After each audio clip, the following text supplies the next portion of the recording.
last class we have studied about the 14th century literature, the main events, what happened in the 14th century. So as a part of that 14th century, the important writer of the 14th century is Geoffrey Chaucer. 14th century is also known as the age of Chaucer because the prominent writer of that age was Chaucer.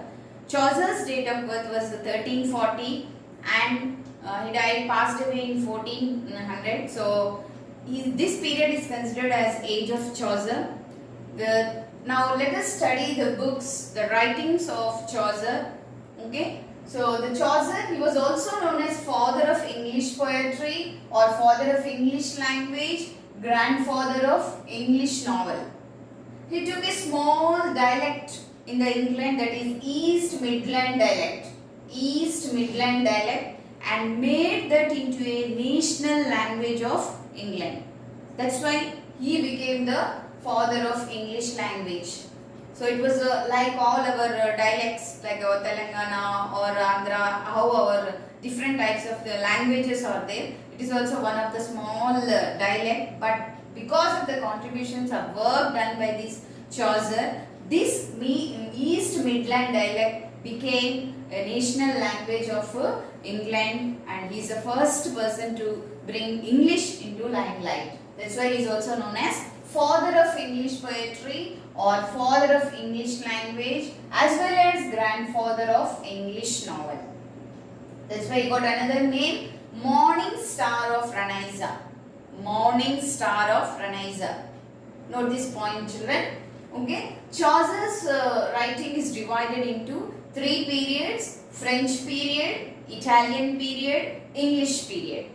That he came across these writers. The influence of French writers was there in the French period. The influence of Italian writers like Petrarch, Boccaccio in the Italian period, like D. Monge and D. Loris in the French period. These people reflected in his writing. That's why it is divided into three periods: French period, Italian period and English period.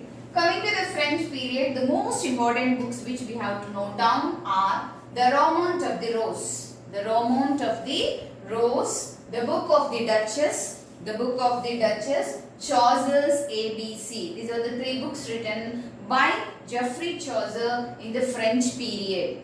Coming to the Italian period, the House of Fame, the House of Fame, Trials and Crusade, Trials and Crusade, Parliament of Fowls, The Legend of Good Women. These are the four books written in Italian period. Okay. Now coming to the most important book that is in the English period, that is Canterbury Tales. Canterbury Tales made him famous, and now we are going to read the age of 14th century, how the people lived, the culture, way, everything you are going to see in the tales of Canterbury Tales. So when you come to the Canterbury Tales, there are 29 pilgrims in that. They are going to a pilgrimage to visit a tomb of Thomas A. Becket.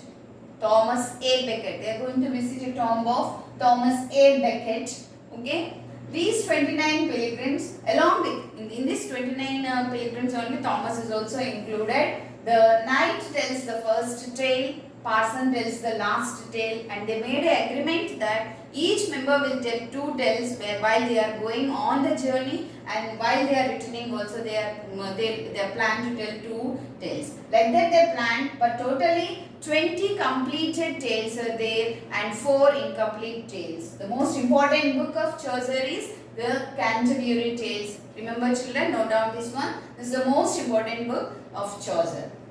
Coming to the poetry of Chaucer, Treatise on the Astrolabe. Treatise on the Astrolabe. This is a book, and the translation of Boethus. The translation of Boethus. So these are the things you have to remember regarding the Chaucer. These are the most important books or writings that are there in the Chaucer's period. That is in the age of Chaucer.